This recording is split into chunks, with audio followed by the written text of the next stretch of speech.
Hola a todos y a todas, a todos los amantes de la agricultura natural y de la naturaleza en general.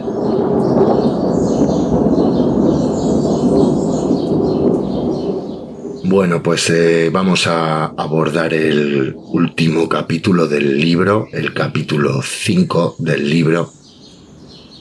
Y nada, pues continuamos.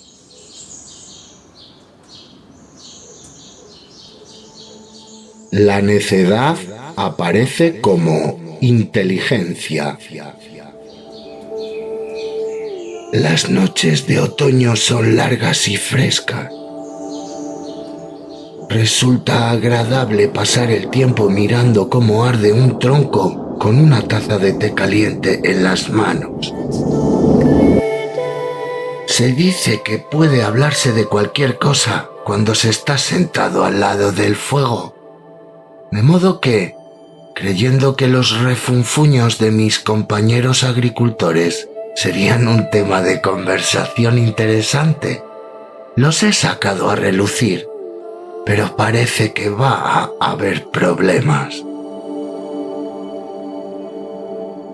He estado diciendo que todas las cosas son por ningún motivo, que la humanidad es ignorante, que nada hay por lo que valga la pena preocuparse y que todo lo que se hace es un esfuerzo inútil. ¿Cómo puedo decir esto y luego seguir hablando como lo hago ahora? Si me lanzo a escribir algo, lo único que puedo escribir es que el escribir carece de valor. Y esto es muy confuso. No me importa hurgar en mi pasado lo suficiente para escribir sobre él. Y no soy lo suficientemente sabio para predecir el futuro. Mientras avivo el fuego y hablamos a su alrededor sobre asuntos cotidianos, ¿cómo puedo pedir a nadie que aguante las locas ideas de este viejo agricultor? En la parte más alta del huerto, con vistas a la bahía de Matsuyama y la ancha llanura de Dogo, hay varias pequeñas cabañas de paredes de barro. Allí se han reunido unas cuantas personas que están viviendo juntas una vida sencilla. No hay comodidades modernas. Pasando tranquilos atardeceres bajo la luz de velas y lámparas, viven una vida de necesidades sencillas, como arroz integral, hortalizas, una túnica y un tazón. Vienen de alguna parte, se quedan una temporada y después siguen su camino.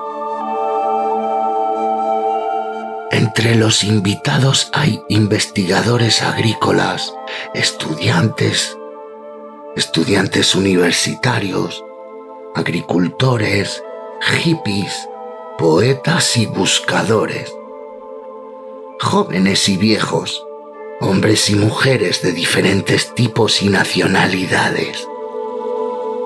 La mayoría de los que se quedan largo tiempo son jóvenes que necesitan un periodo de introspección.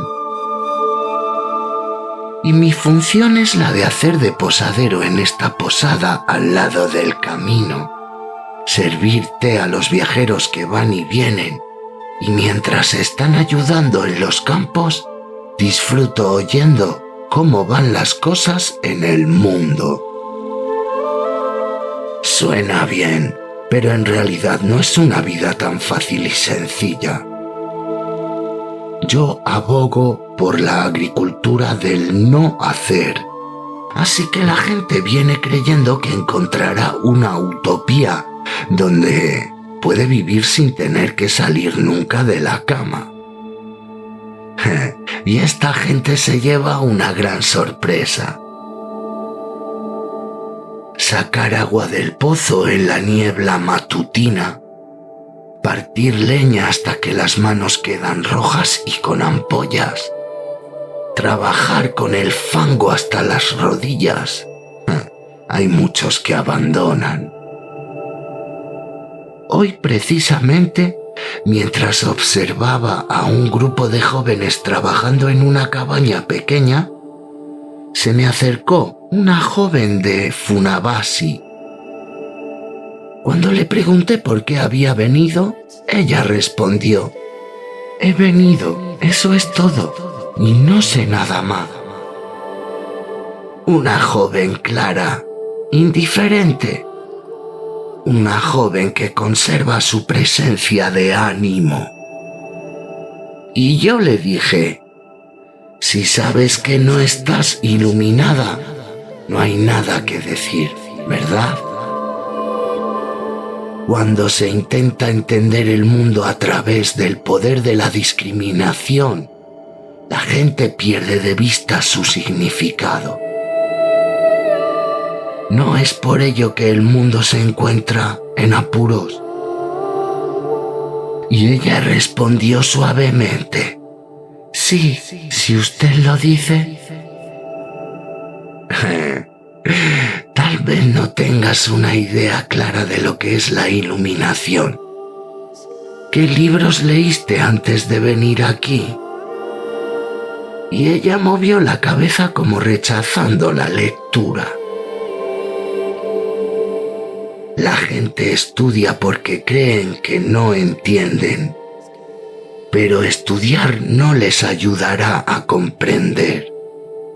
Estudian duramente para al final encontrar que no pueden saber nada, que el entendimiento está más allá del alcance humano. Generalmente la gente cree que la palabra incomprensible se usa cuando dices, por ejemplo, que entiendes 9 cosas, pero hay una cosa que no comprendes. Pero al intentar entender 10 cosas, en realidad no entiendes ninguna. Si conoces 100 flores, no conoces ni una sola. La gente lucha duramente para comprender. Se convencen de que comprenden y mueren sin saber nada.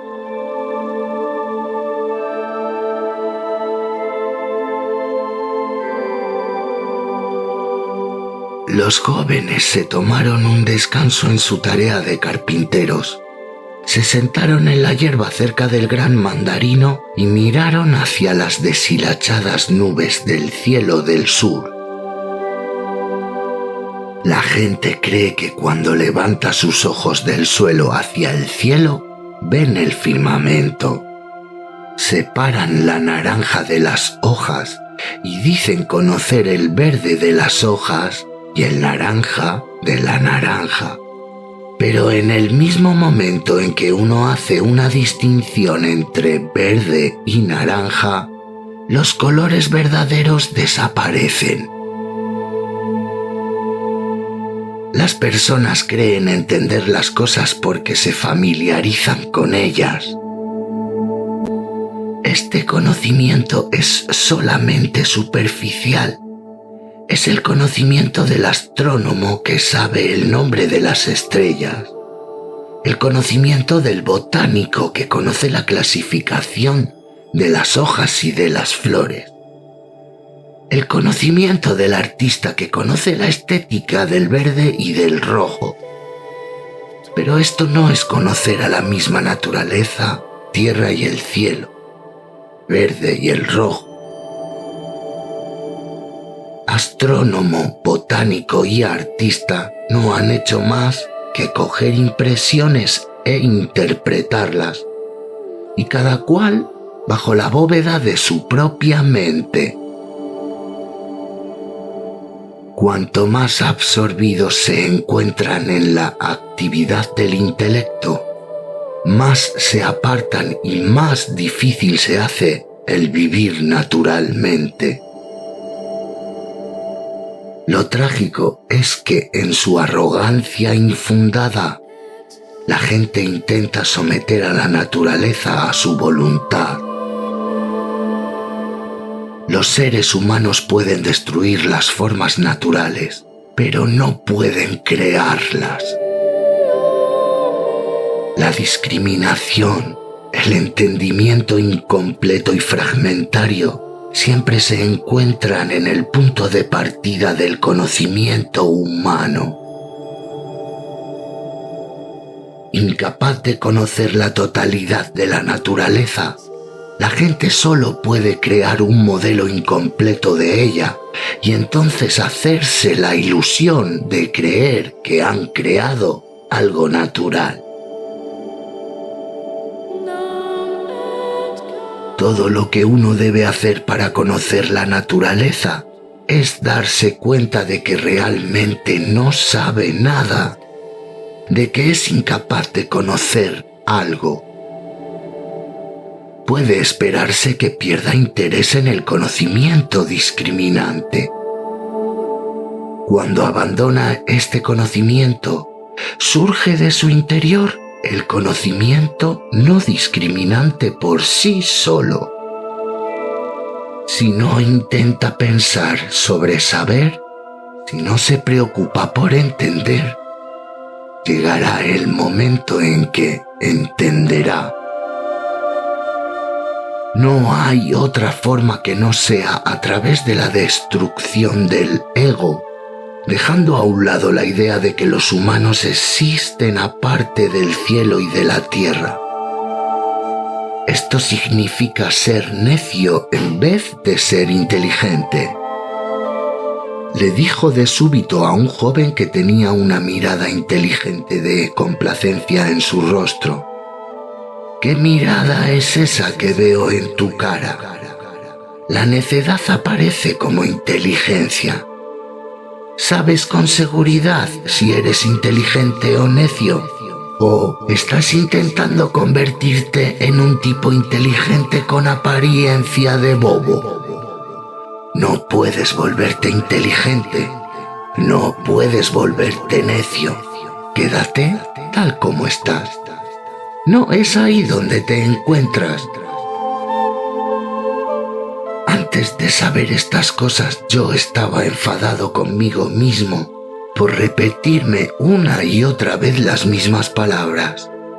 Palabras que nunca podrían igualar la sabiduría de permanecer en silencio. Palabras que yo mismo no podía entender.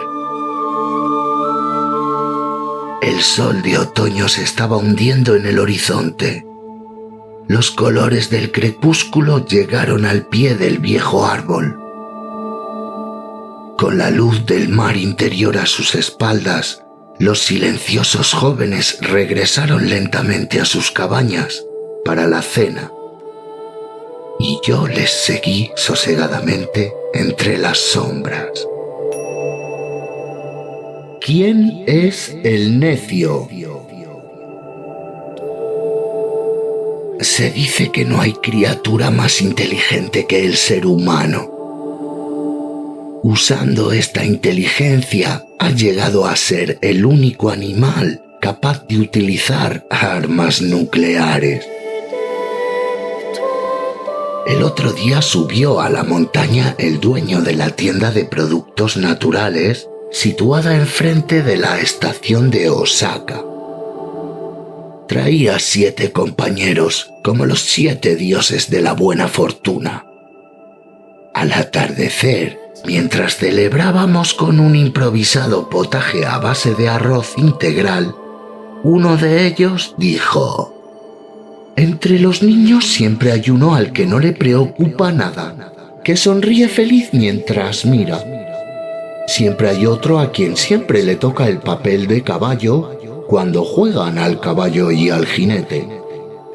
Y siempre hay un tercero que quita con inteligentes engaños la merienda a los demás». Antes de que el líder de la clase sea elegido, el profesor habla seriamente de las cualidades requeridas por un buen líder y de la importancia de tomar una decisión inteligente. cuando la elección tiene lugar, es el joven que ríe feliz al lado del camino el que resulta elegido. Todos se divirtieron con esta historia, pero no pude entender por qué se reían. Creí que esa era la elección lógica. Si todas las cosas se valoran en términos de ganancia o pérdida, uno debe ver como perdedor al chico que siempre acaba haciendo de caballo. Pero la grandeza y la mediocridad no tienen sentido entre los niños. El profesor creyó que el chico inteligente era el más idóneo, pero los otros chicos le vieron como inteligente en sentido equivocado. Alguien que oprimiría a los demás. Creer que el que es inteligente y puede cuidarse a sí mismo es excepcional y que es mejor ser excepcional es seguir los valores de los adultos entre comillas. El que se preocupa solo de sus asuntos come y duerme bien. El que no tiene nada sobre qué inquietarse me parece a mí que vive de la forma más satisfactoria. Nadie hay más grande que el que no intenta conseguir algo. En la fábula de Esopo, cuando las ranas le piden un rey a su dios, éste les presenta un tronco de árbol. Las ranas se ríen del mudo tronco, y cuando piden un rey más digno, su dios les envía una grulla. Y tal como cuenta la fábula, la grulla mató a picotazos a todas las ranas. Si el que está delante es superior, los que siguen detrás deben luchar y esforzarse. Pero si delante ponemos un chico normal, los que le siguen no tendrán que esforzarse. La gente cree que alguien que es fuerte e inteligente es extraordinario. Así que eligen a un primer ministro que estira del país como si fuese una locomotora diésel. ¿Qué tipo de persona debería elegirse como primer ministro? Un tronco mudo. Dije, no hay nadie mejor que un Daruma-san. Añadí.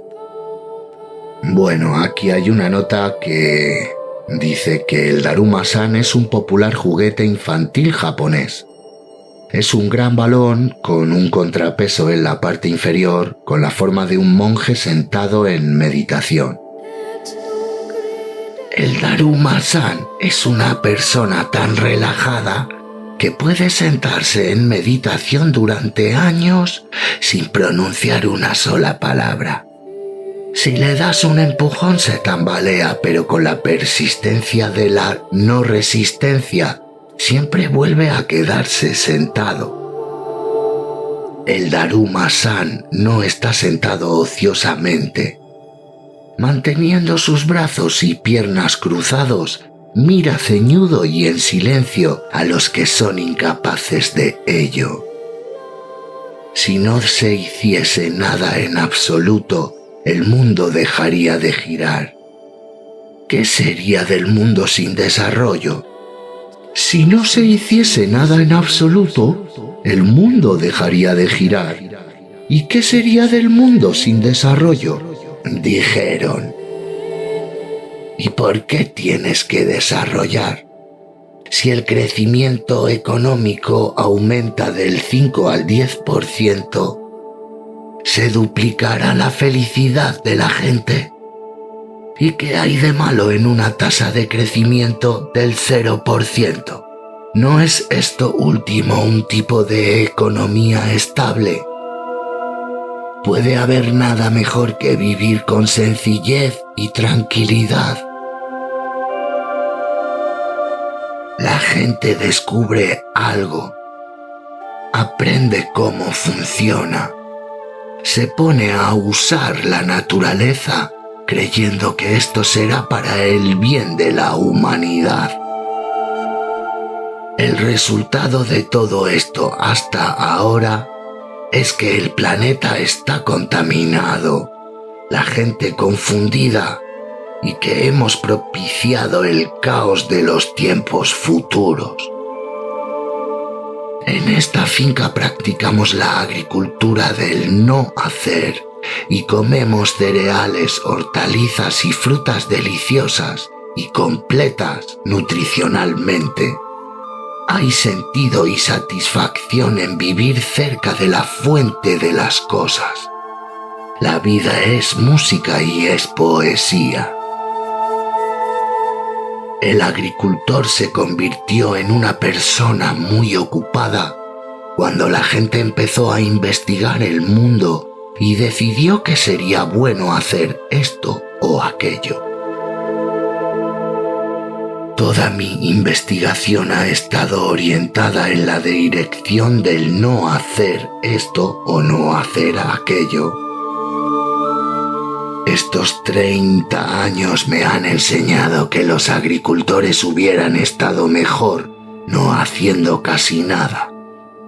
Cuantas más cosas hace la gente, más se desarrolla la sociedad y más problemas aparecen. La creciente desolación de la naturaleza, el agotamiento de recursos, la ansiedad y desintegración del espíritu humano.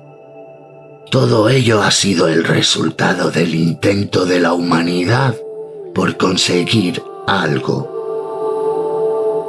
Al principio no había razón para progresar y nada que debiera hacerse. Y hemos llegado a un punto en el que no hay otro camino que organizar un movimiento del no hacer. Nací para ir a un jardín de infancia. Un joven con una pequeña mochila a hombros caminaba despreocupadamente hacia donde nos encontrábamos trabajando en el campo. ¿De dónde eres?, le pregunté. De por allí. ¿Y cómo llegaste? Andando. ¿Y para qué viniste aquí? No lo sé. Muchos de los que aquí llegan no tienen ninguna prisa en revelar sus nombres o su historia pasada, y tampoco cuentan con claridad su propósito. Esto es lógico, pues muchos no saben ni por qué vienen. Simplemente vienen. Desde sus principios, el hombre no sabe de dónde viene ni a dónde va. Decir que se nace del vientre de la madre y que se vuelve a la tierra es una explicación biológica. Pero nadie sabe en realidad qué hay detrás del nacimiento o qué tipo de mundo espera tras la muerte. Nacer sin saber la razón para solo cerrar los ojos y partir hacia el infinito desconocido. Realmente el ser humano es una criatura trágica. El otro día encontré un sombrero de paja que se dejaron olvidado en los templos de Shikoku, un grupo de peregrinos. En ese sombrero estaban escritas las siguientes palabras: en el principio, ni este ni oeste. 10 direcciones infinitas. Con el sombrero en mis manos le pregunté de nuevo al joven de dónde venía y respondió que era hijo de un sacerdote del templo de Ranasawa. Y dado que era estúpido estar leyendo escrituras todo el día hasta el agotamiento, decidió que quería convertirse en agricultor. No hay este ni oeste. El sol sale por el este y se pone por el oeste, Pero esto es solo una mera observación astronómica. Saber que no comprendes ni el este ni el oeste está más cerca de la verdad. La realidad es que nadie sabe de dónde viene el sol. Entre las decenas de miles de escrituras, las que más debemos agradecer, la que contiene las ideas principales, es el Sutra del Corazón.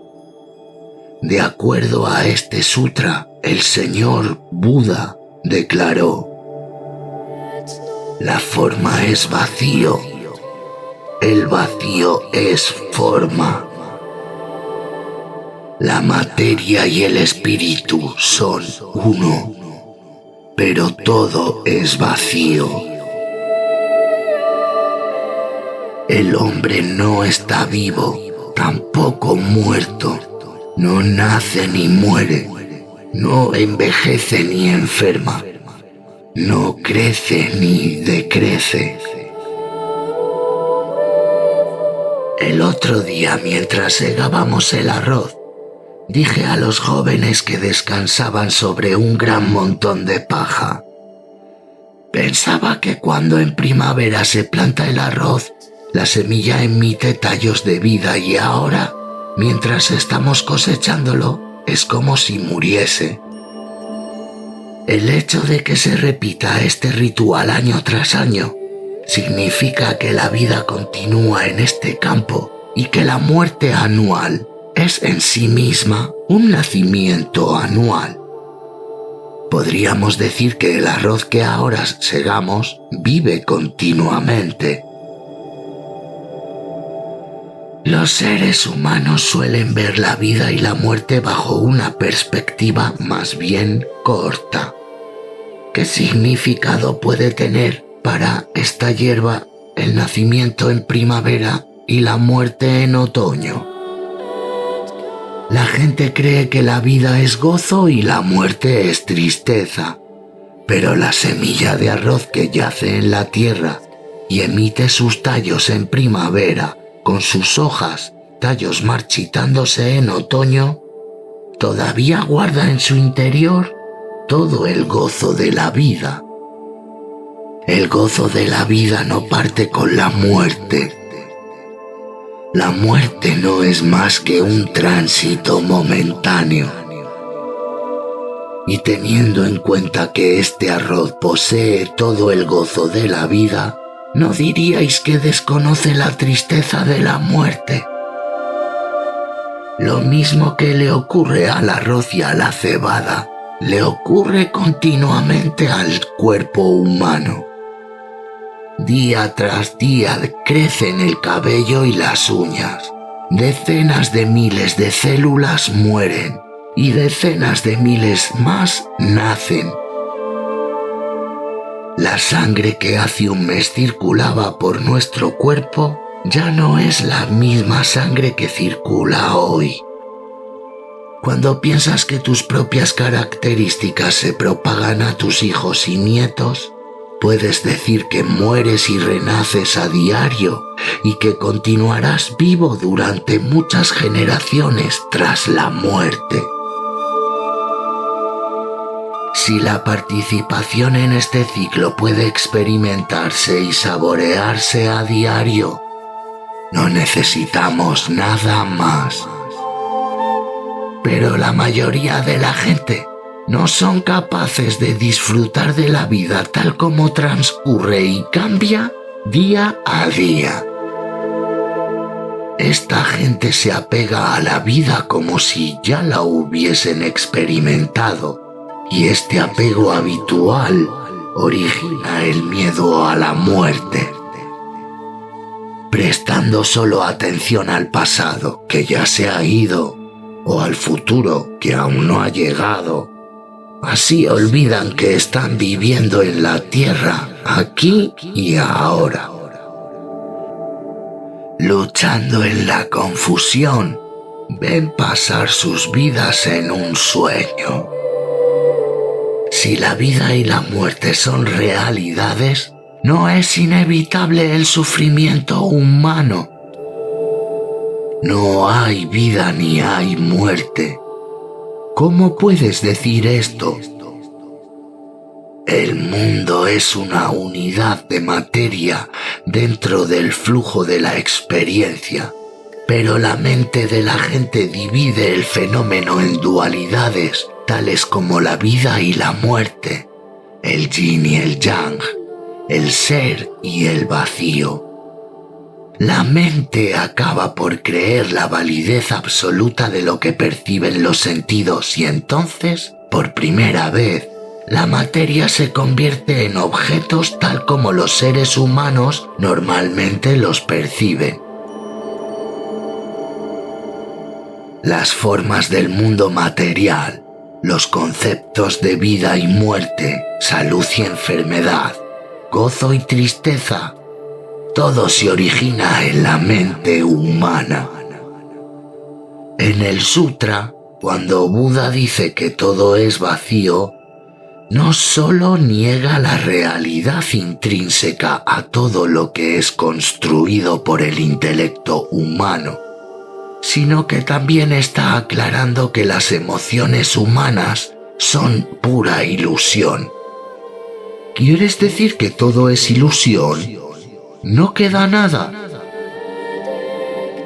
No queda nada. El concepto de vacío aún parece permanecer en tu mente.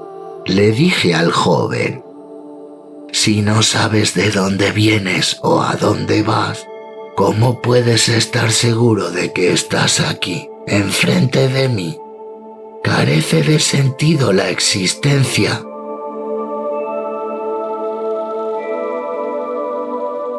La otra mañana vi a una niña de 4 años preguntarle a su madre, «Mamá, ¿por qué vine al mundo? Para ir al jardín de infancia». Naturalmente, su madre no pudo decir con honestidad, «Sí, es cierto, así que ven».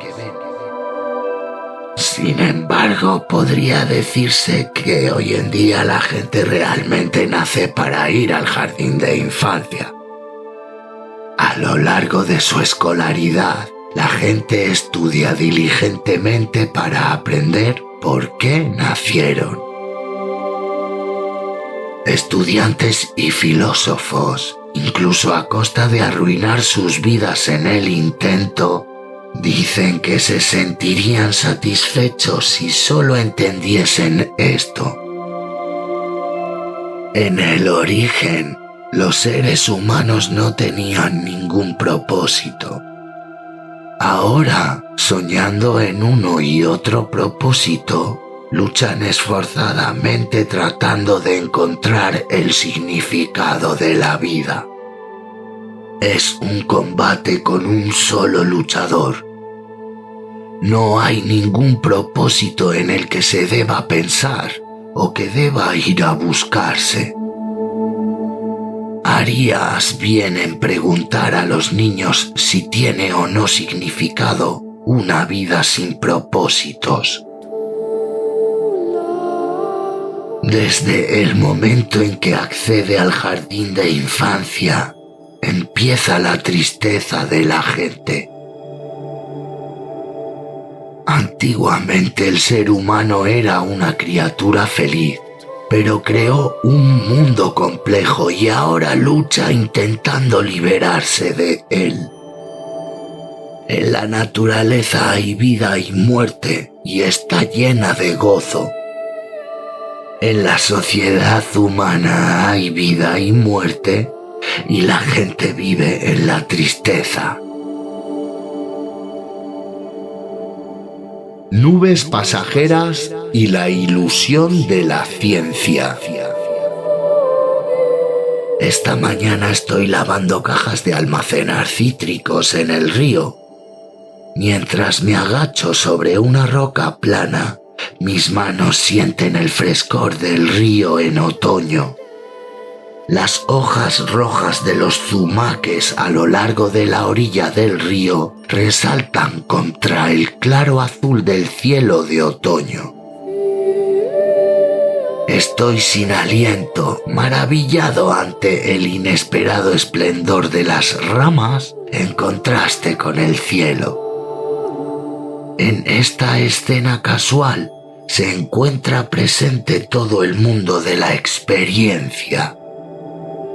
El agua corriente, el fluir del tiempo, las orillas derecha e izquierda del río, el resplandor del sol y las sombras, las hojas rojas y el cielo azul. Todo aparece en el sagrado y silencioso libro de la naturaleza. El hombre es una delicada caña pensante.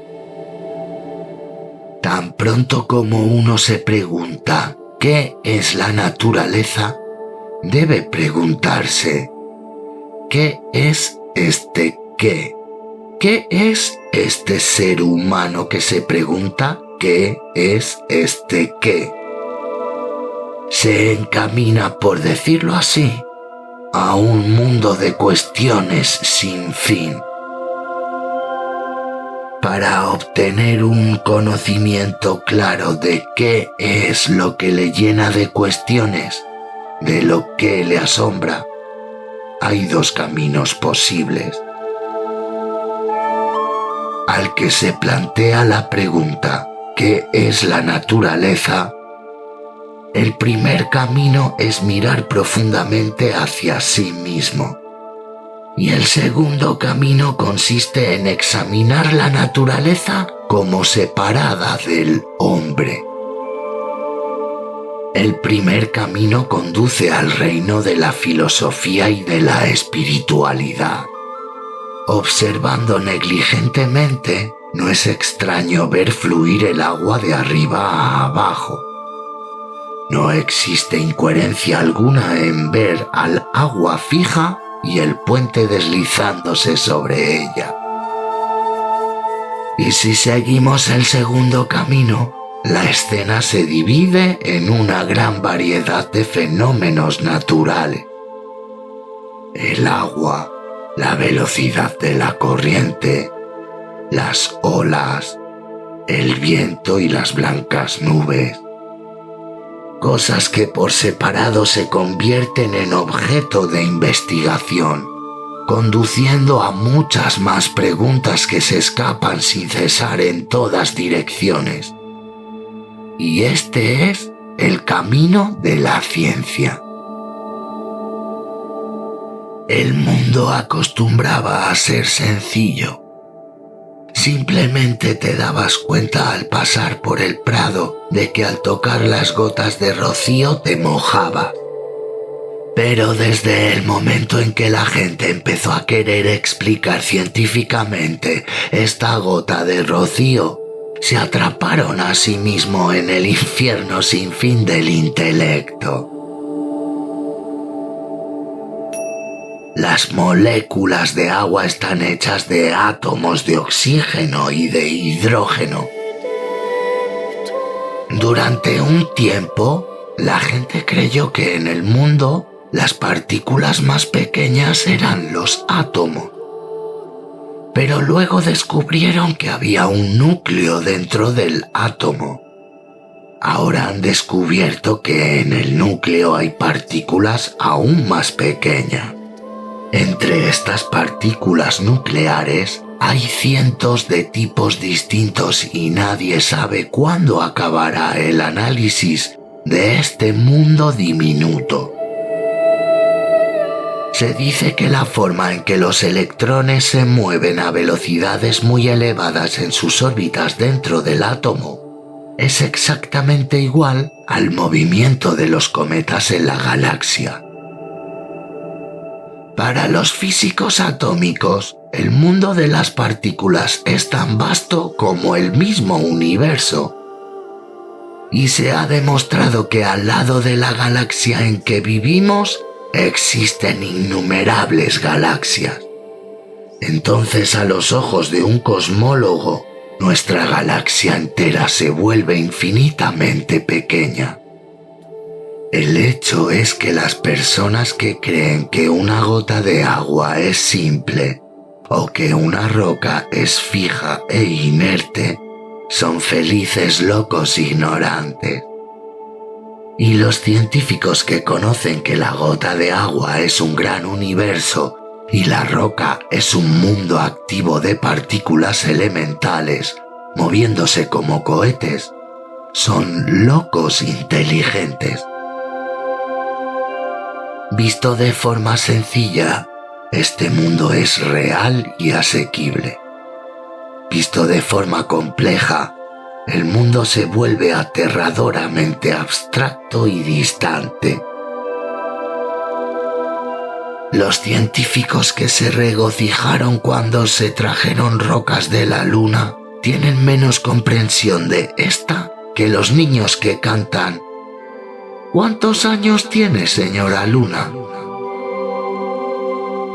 Baso, aquí hay una nota que dice que Baso es un famoso poeta japonés de haikus, que vivió de 1646 a 1694. Seguimos. Baso pudo aprender las maravillas de la naturaleza observando los reflejos de la luna llena en la tranquilidad de un estanque. Todo lo que los científicos hicieron al salir al espacio y hollar el suelo lunar con sus botas espaciales fue deslucir un poco el esplendor que tenía la luna para muchos amantes y niños de la Tierra. ¿Cómo es que la gente cree que la ciencia beneficia a la humanidad? Al principio el grano era molido en esta aldea con un molino de piedra que era girado lentamente a mano. Luego se construyó para utilizar la potencia de la corriente del río un molino de agua con una fuerza incomparablemente superior al antiguo molino de piedra. Hace unos años se construyó una presa para producir electricidad y un molino alimentado por corriente eléctrica. ¿Cómo crees que esta maquinaria mejorada trabaja en beneficio de los seres humanos? Para moler arroz hasta conseguir harina, en primer lugar se pule el grano, es decir, se convierte en arroz blanco. ¿Y ello qué supone? Pues supone descascarillar el grano y separar el germen y el salvado, que es base de una buena salud y conserva los restos. Aquí hay una nota que dice que en japonés el carácter para escribir sobras de comida, pronunciando kasu, se compone de dos radicales que significan blanco y arroz. El carácter para salvado, nuka, se compone de arroz y salud.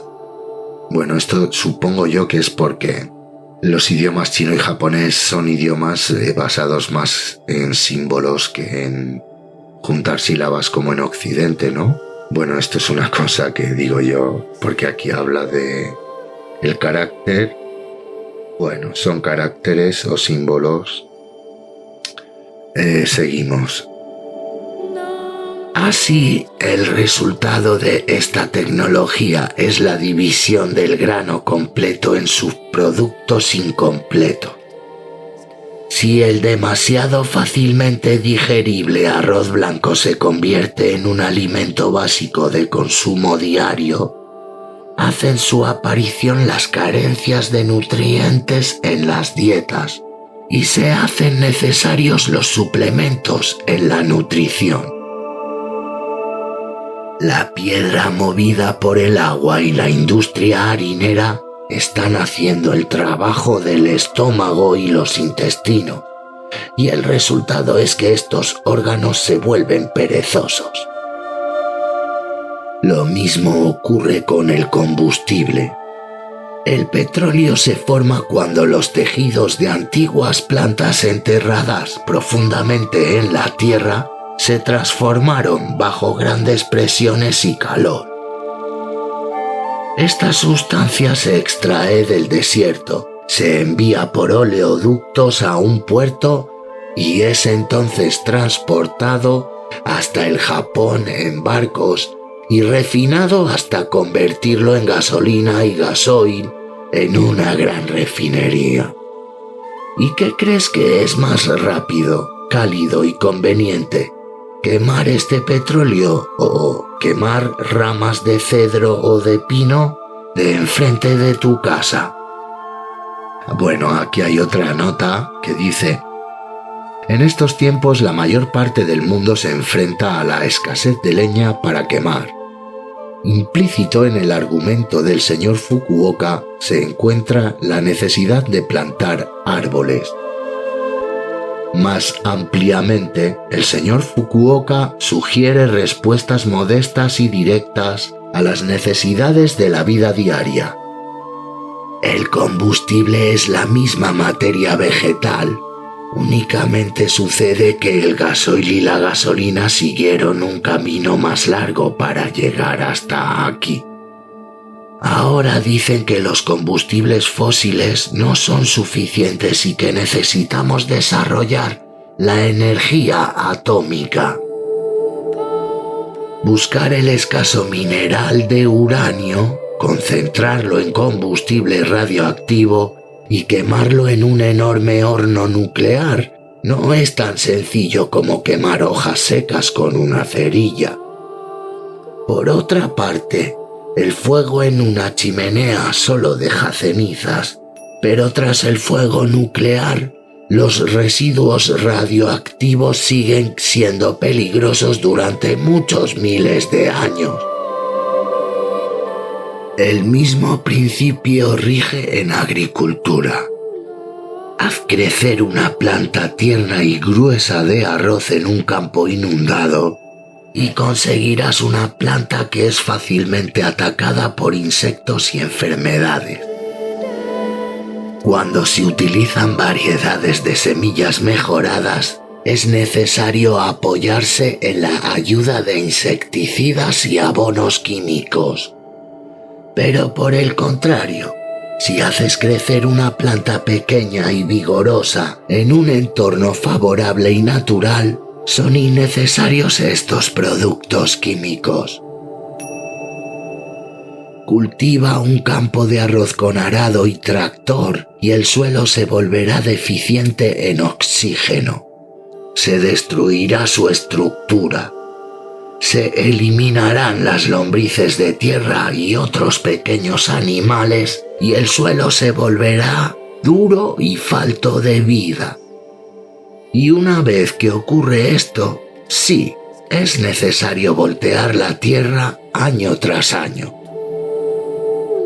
La tierra que se cultiva a sí misma de forma natural no necesita arado cultivador. Tras haber quemado hasta su eliminación, la materia orgánica y los microorganismos del suelo viviente, se hace necesario el uso de abonos de acción rápida. Si se emplea un abono químico, el arroz crece rápido y alto, pero lo mismo lo hacen las malas hierbas. Entonces deben aplicarse herbicidas creyendo que son beneficiosos.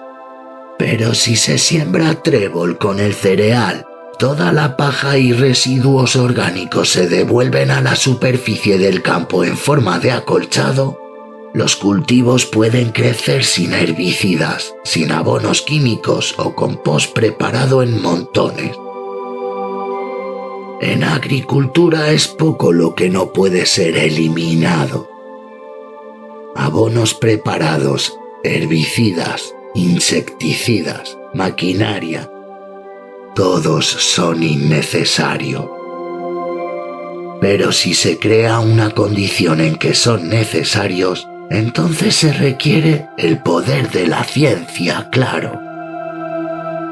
Y yo he demostrado que en mis campos la agricultura natural produce rendimientos comparables a los de la agricultura científica moderna. Si los resultados de una agricultura no activa son comparables a los de la ciencia, a una fracción del coste de inversión en trabajo y recursos, entonces, ¿dónde está el beneficio de la tecnología científica? La teoría de la relatividad. Mientras miraba cómo el resplandeciente sol del cielo de otoño irradiaba su luz sobre los campos cercanos, estaba asombrado. En cada campo, a excepción del mío, había una máquina cosechadora de arroz trabajando. En los últimos 3 años este pueblo se ha vuelto irreconocible. Como se puede esperar, los jóvenes de la montaña no envidian el campo hacia la mecanización.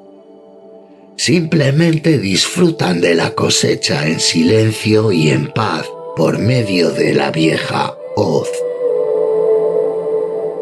Esta noche, mientras terminábamos la cena, durante el té, recordé cómo hace tiempo, cuando los agricultores de esta aldea labraban la tierra a mano, un hombre empezó a utilizar una vaca para tirar de él. Él estaba muy orgulloso de la facilidad y velocidad con que podía realizar el laborioso trabajo de arar la tierra. Hace 20 años, cuando apareció el primer cultivador mecánico, todos los agricultores se reunieron y discutieron seriamente qué era mejor, la vaca o la máquina. En 2 o 3 años quedó claro que arar con la máquina era más rápido y sin tener en cuenta otras consideraciones como el tiempo y la comodidad, los agricultores abandonaron sus animales de tracción. Y el motivo era simplemente acabar el trabajo antes que el vecino. El agricultor no se da cuenta de que únicamente se ha convertido en un factor en la ecuación de aumentar rapidez y eficiencia en la agricultura moderna. El agricultor deja que el vendedor de maquinaria agrícola haga todos los cálculos por él. Antes la gente miraba el estrellado cielo nocturno y se sentía aterrado ante la grandiosidad del universo. Ahora las cuestiones de tiempo y espacio se han dejado enteramente a la consideración de los científicos. Se dice que se dio el premio Nobel de Física a Einstein, en deferencia a la incomprensibilidad de su teoría de la relatividad.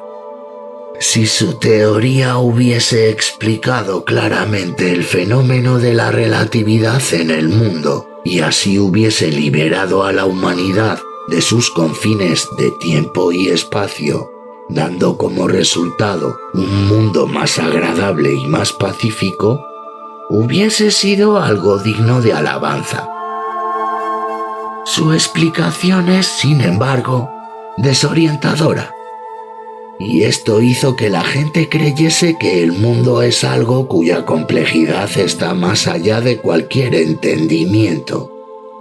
Así que un premio Nobel por alterar la paz del espíritu humano debería haber sido su premio. ¡Qué tío! Perdón, seguimos. La madre que le parió. En la naturaleza... En la naturaleza no existe el mundo de la relatividad. La idea de fenómenos relativos es una estructura dada a la experiencia por el intelecto humano. Otros animales viven en un mundo de realidad indivisible. En la medida en que uno vive en el mundo relativo del intelecto, se pierde la noción del tiempo que está más allá del tiempo y del espacio que está más allá del espacio.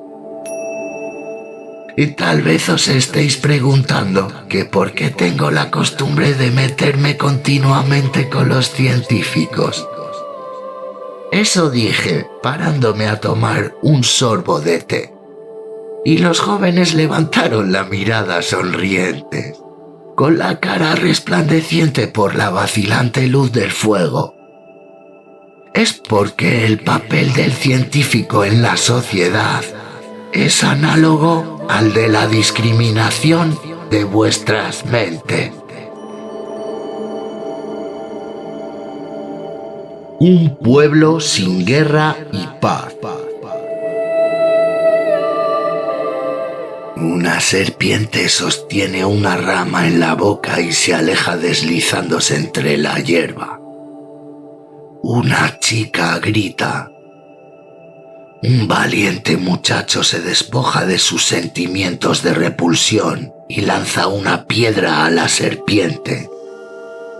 Los otros se ríen. Yo me vuelvo hacia el muchacho que tiró la piedra. ¿Qué crees que vas a conseguir con esto? El halcón caza a la serpiente. El lobo ataca al halcón. Un hombre mata al lobo y más tarde sucumbe a causa de un virus tuberculoso. Las bacterias se reproducen en los restos humanos y de otros animales. Hierbas y árboles prosperan sobre los nutrientes que liberan la actividad de estas bacterias. Los insectos atacan a los árboles y la rana se come a los insectos. Animales, plantas, microorganismos, todos son parte del ciclo de la vida. Manteniendo un equilibrio adecuado, estos viven una existencia regulada por la propia naturaleza. Y la gente puede elegir entre ver este mundo bajo el esquema del fuerte que se come al débil o el de la coexistencia y beneficio mutuo. De cualquier forma, es una interpretación arbitraria la que causa el viento y las olas, la que ocasiona desorden y confusión.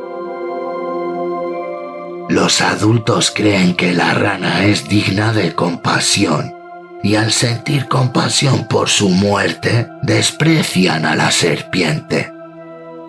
Este sentimiento puede parecer natural, pero ¿es esto lo que es en realidad? Un joven dijo: si la vida se contempla como una competición en la que el fuerte se come al débil, la faz de la tierra se convierte en un infierno con carnicerías y destrucción. Pero es inevitable que los débiles sean sacrificados para que puedan vivir los fuertes. Que el fuerte gane y sobreviva y el débil muera es una ley de la naturaleza. Tras millones de años, las criaturas que ahora viven en la Tierra han sido los vencedores en la lucha por la vida. Podría decirse que la supervivencia del más adaptado es una ley de la naturaleza. Y un segundo joven dijo: de todos modos, esto es lo que les parece a los vencedores. Del modo en que lo veo, este es un mundo de coexistencia y beneficio mutuo. Al pie del cereal de este campo viven el trébol y otras muchas variedades de hierbas, beneficiándose mutuamente. La hiedra se enrolla alrededor de los árboles. El musgo y líquenes viven sobre el tronco y las ramas de los árboles. Los helechos se extienden bajo la cobertura de los árboles del bosque. Pájaros y ranas, plantas, insectos, animales diminutos, bacterias. Todas las criaturas juegan papeles esenciales y se benefician mutuamente entre ellos. Y un tercer joven dijo: pues la Tierra es un mundo en el que los fuertes se comen a los débiles y a la vez es un mundo de coexistencia. Las criaturas más fuertes no toman más alimentos de los que necesitan. A pesar de que atacan a otras criaturas, se mantiene el balance global de la naturaleza. La providencia de la naturaleza es una regla rígida que mantiene el orden y la paz sobre la tierra. Bueno, pues 3 personas y 3 puntos de vista diferentes. Y yo negué rotundamente los 3 puntos de vista. El mundo en sí mismo nunca se pregunta si está basado en el principio de la competición o en el principio de la cooperación. El mundo nunca se pregunta cosas a sí mismo. Cuando se ve desde la perspectiva relativa del intelecto humano, hay quienes son fuertes y quienes son débiles. Hay grandes y pequeños. Cuando se ve desde la perspectiva relativa del intelecto humano, hay quienes son fuertes y quienes son débiles. Hay grandes y pequeños. Nadie duda ahora de la existencia de esta perspectiva relativa, pero si supusiéramos que la relatividad de la percepción humana está equivocada, por ejemplo, que no hay grande ni pequeño, que no hay ni arriba ni abajo, si nosotros decidimos que no hay en absoluto tal punto de referencia, se hundirían los valores y juicios humanos. ¿No es esta forma de ver el mundo un vuelo vacío de la imaginación? En realidad hay países grandes y pequeños. Si hay pobreza y abundancia, fuertes y débiles, inevitablemente habrá disputas y como consecuencia, vencedores y vencidos. No podría mejor decirse que estas percepciones relativas y las emociones resultantes son simplemente humanas y por lo tanto naturales, que son el único privilegio del ser humano. Los animales luchan pero no hacen guerras. Si dices que hacer la guerra depende de las ideas de fuerte y débil, que es un privilegio especial de la humanidad, entonces la vida es una farsa. El no saber que esta farsa es una farsa, sí, esta es la tragedia humana. Los que viven pacíficamente en un mundo sin contradicciones ni distinciones son los niños. Los niños perciben luz y oscuridad, fuerza y debilidad, pero no emiten juicios. Incluso a pesar de que la serpiente y la rana existen, el niño no entiende de fuertes y débiles. En ese momento de la infancia, el gozo auténtico de la vida está ahí. Pero el miedo a la muerte pronto aparecerá. El amor y el odio que surgen a los ojos de los adultos no eran en el principio cosas separadas. Son la misma cosa vista de frente y de espaldas. El amor alimenta el odio. Si das la vuelta a la moneda del amor, este se convierte en odio.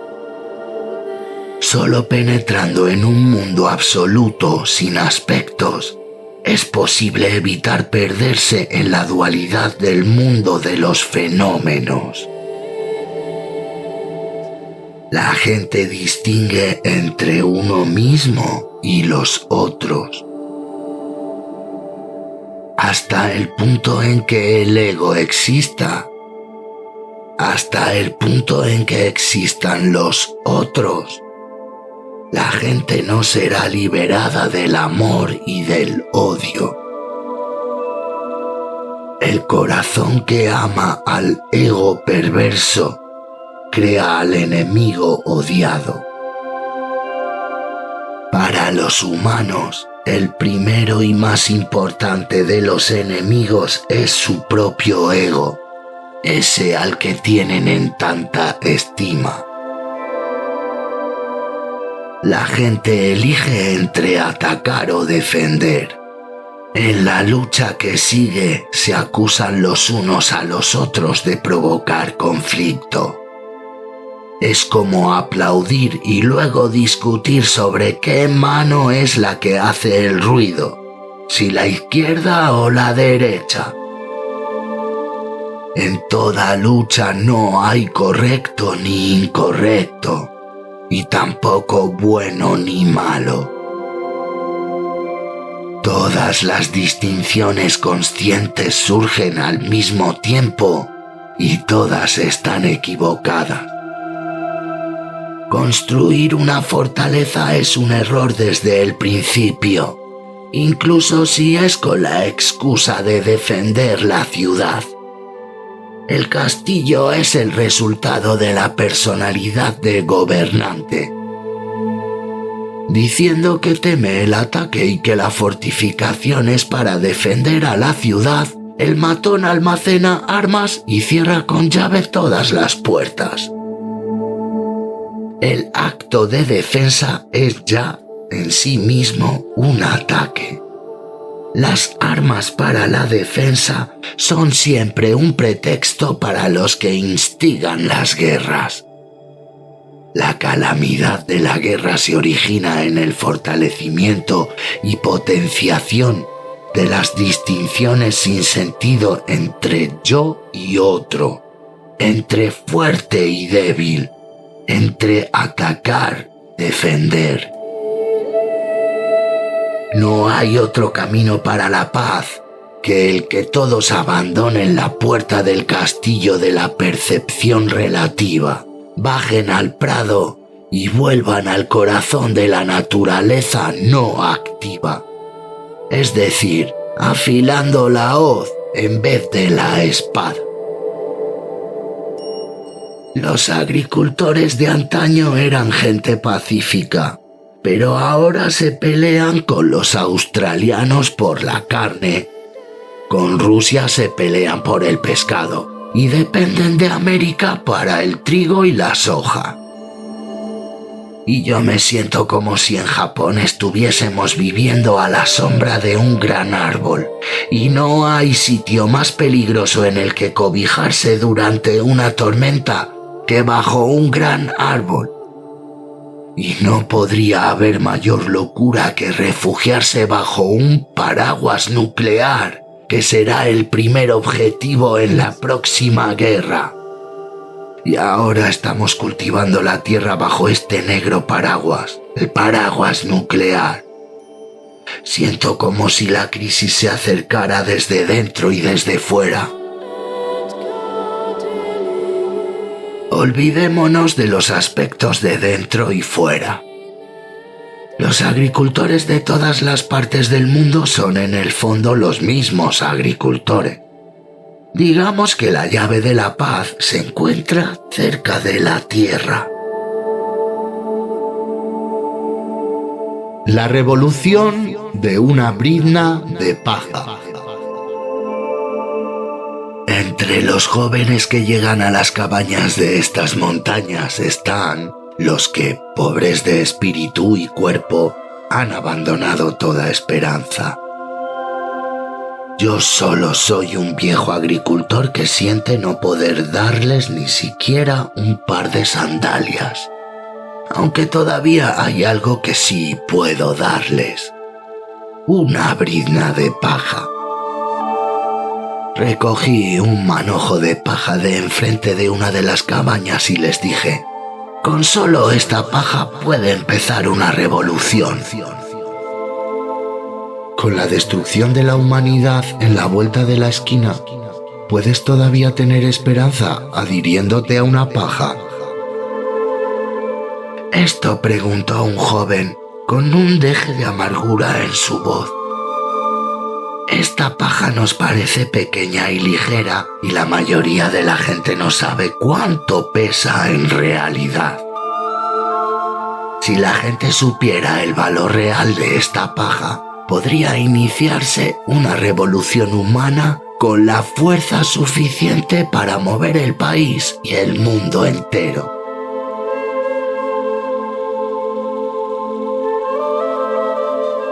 Cuando era un niño, había un hombre que vivía cerca del paso de Inuyose y todo lo que parecía hacer era cargar carbón vegetal a lomos de su caballo a lo largo de los casi 3 kilómetros que hay del camino entre la cumbre de la montaña hasta el puerto de Gunchu, y así se hizo rico.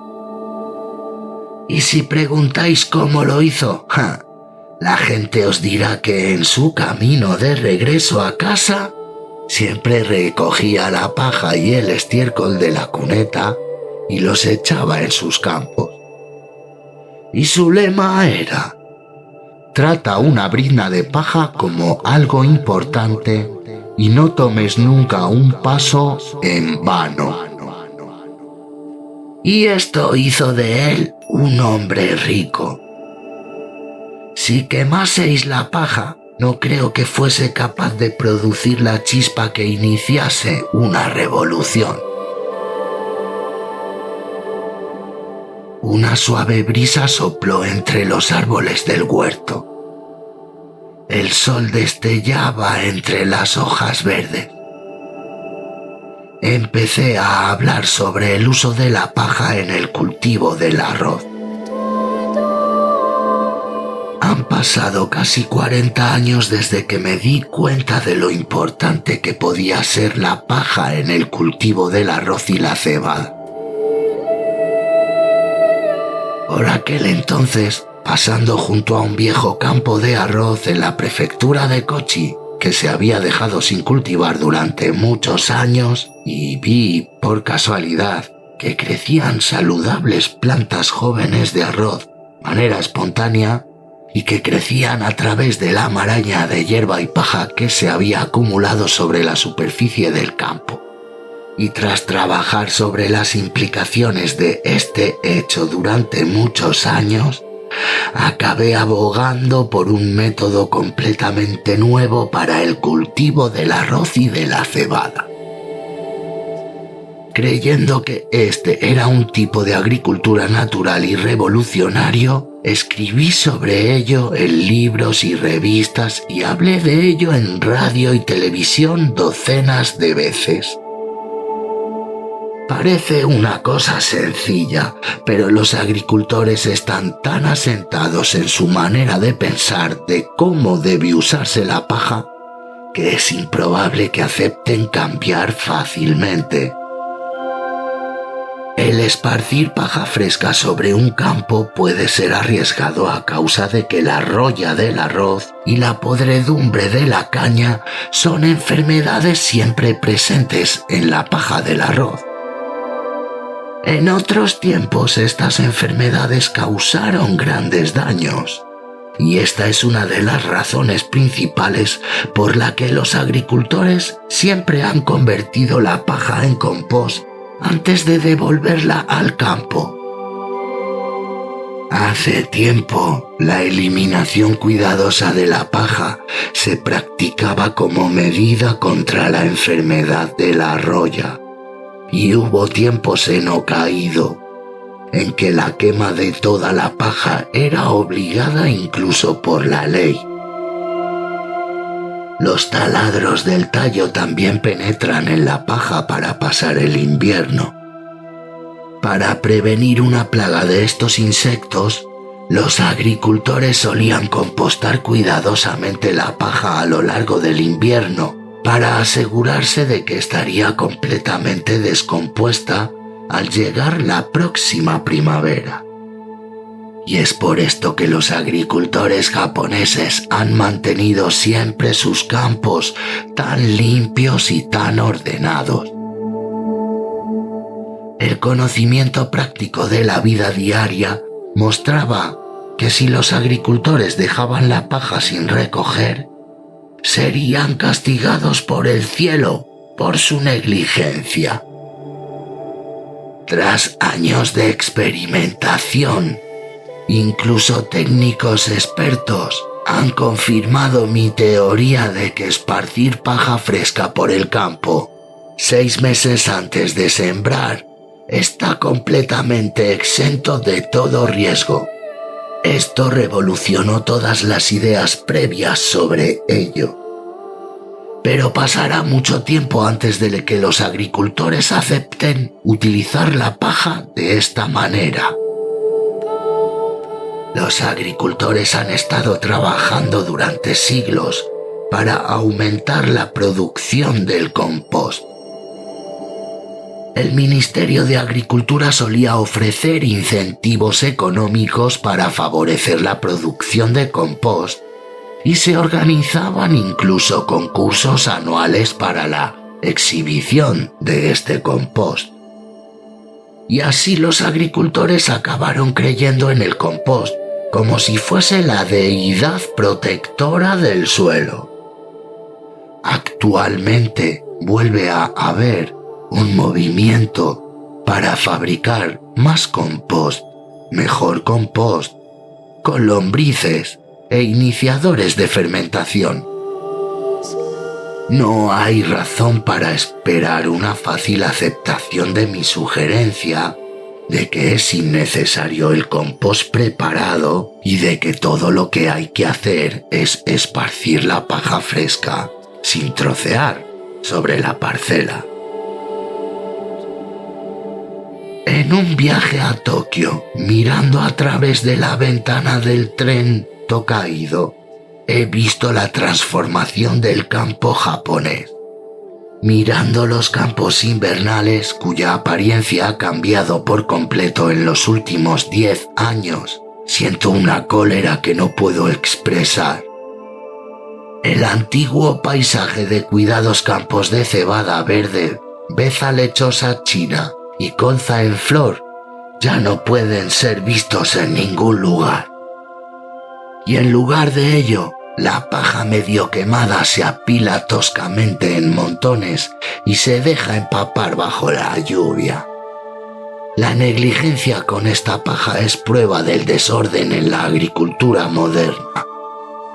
La esterilidad de estos campos refleja la esterilidad del espíritu del agricultor y es un desafío a la responsabilidad de los líderes políticos y señala claramente la ausencia de una política agraria inteligente.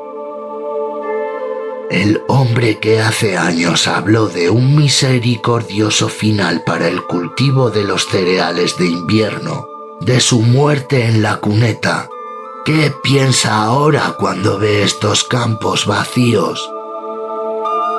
Viendo los estériles campos del invierno japonés, ya no puedo permanecer resignado por un momento. Con esta paja yo, por mis propios medios, iniciaré una revolución. Y los jóvenes que habían estado escuchando en silencio reían ahora con gusto. Los jóvenes que habían escuchado en silencio reían ahora con gusto. La revolución de un hombre. Coge mañana un saco de semillas de cebada, arroz y trébol y parte llevándolo sobre la espalda como Minushi no Mikoto, el legendario dios japonés de la salud, que viaja repartiendo buena suerte del interior de un saco que lleva sobre su espalda y esparce las semillas por los campos de Tokaido. Esta no es la revolución de un hombre, es la revolución de una brizna de paja.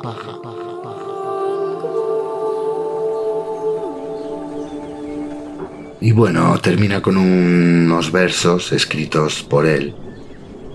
Saliendo de la cabaña hacia el sol de la tarde, me detuve un momento y contemplé los árboles del vergel cargados de fruta en maduración.